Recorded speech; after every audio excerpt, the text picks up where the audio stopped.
Hey everybody, how's it going? Welcome back to another Codex review on the Codex Station. I'm Dan Kelly, and today I'm going to be reviewing the three-issue miniseries Wolverine: Days of Future Past from Marvel Comics. It was published between December 1997 and February 1998.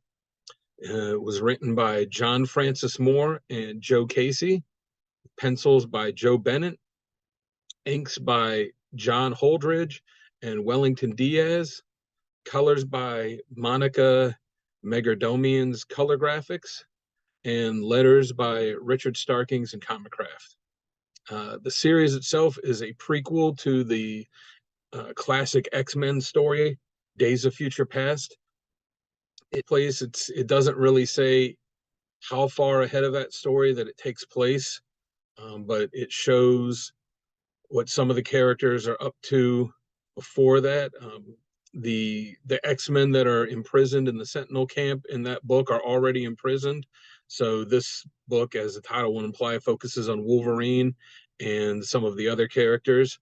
One thing that was cool about it is you do get to see what's going on with some of the characters in the X-Men that were not created at the time of the original storyline, like Jubilee and Synch and Psylocke and a few others that just weren't around then. Overall, though, it's not a great series. The art by Joe Bennett is early in his career. It's decent enough, but it doesn't really fit with the tone of the story. And for the late 90s when it came out, it was kind of a generic looking art at that point. It looked a lot like a lot of the art you saw coming out of Image and specifically Rob Liefeld's side of it, Extreme Studios. It didn't really stand out from all of that. For being a three-issue miniseries, there was really this kind of whole side story that took up the middle part of it that didn't really need to be there and just kind of dragged. Where Wolverine gets attacked at the end of the first issue, kind of gets his mind wiped. He has to be rescued, and then he has to be taken somewhere for his mind to be put back together. And for a story that's only three issues, that ends up taking up about an issue's worth of story that could have been better suited towards the main story. It didn't really add much to it. The way the story is set up too is when you would kind of think that it would end right where Days of Future Past picked up, but it didn't.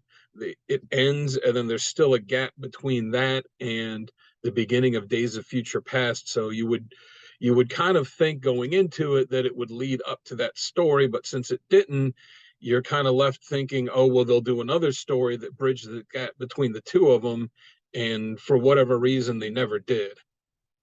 So while you get to see some of these characters and where they're at that weren't around when the original story was made, like I said, Jubilee and Synch and some of them, you don't get any resolution as to what happens with them before that story started.